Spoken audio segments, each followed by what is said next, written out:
Dear Toastmasters, dear guests, today I would like to tell you an old Chinese tale and share with you how it changed my perspective on life. I kindly ask you to support me throughout my speech.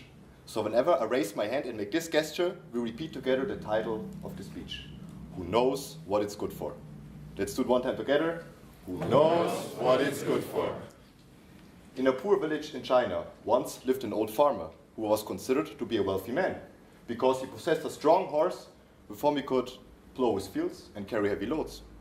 One day, that horse ran away. All of the neighbors felt sorry for the farmer, but the farmer only said, "Who knows what it's good for?" A few days later, the horse came back and brought 2 wild horses with it. All of the neighbors felt happy for the farmer, but the farmer only said, "Who knows what it's good for?"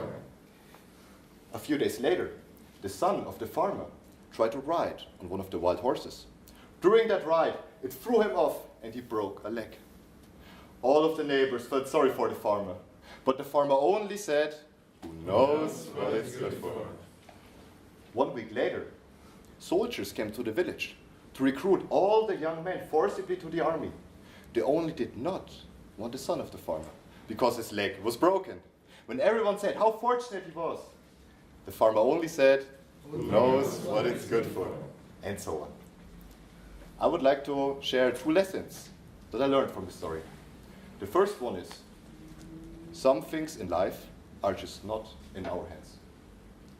My father left my family when I was 3 years old, and I was raised by my mother and older sister.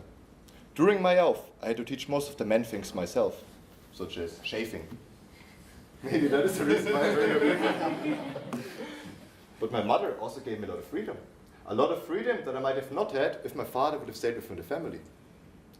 If you look at your own lives, some things are just destiny and cannot be changed.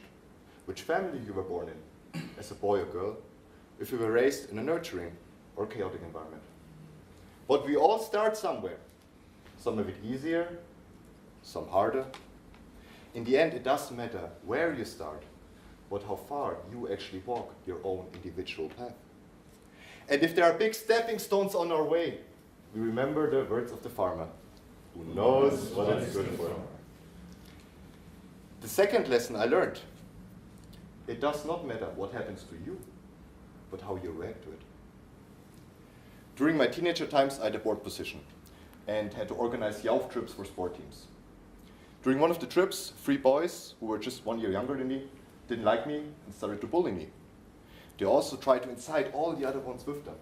And in the end, there was a group of roughly 20 boys, almost my age, bullying and harassing me to the extreme.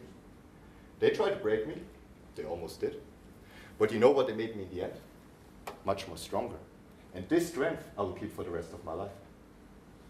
Rudolf Steiner said, "There is no development without suffering." Arnold Schwarzenegger said it more plainly, "No pain, no gain."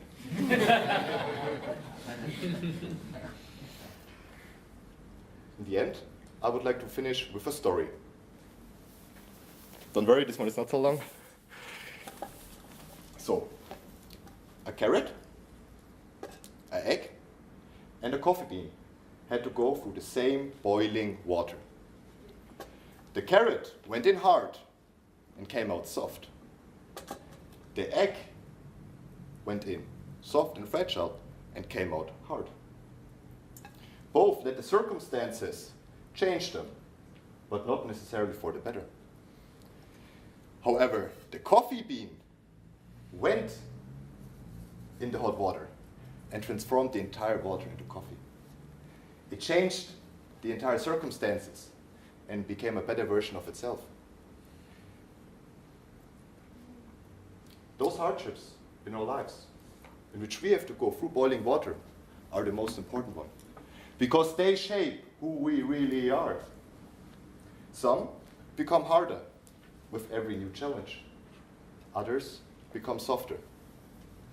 But some people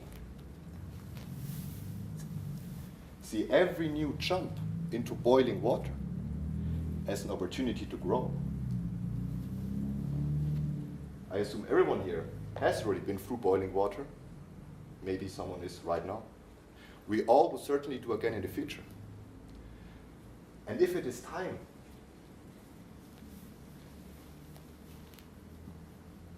Accept it.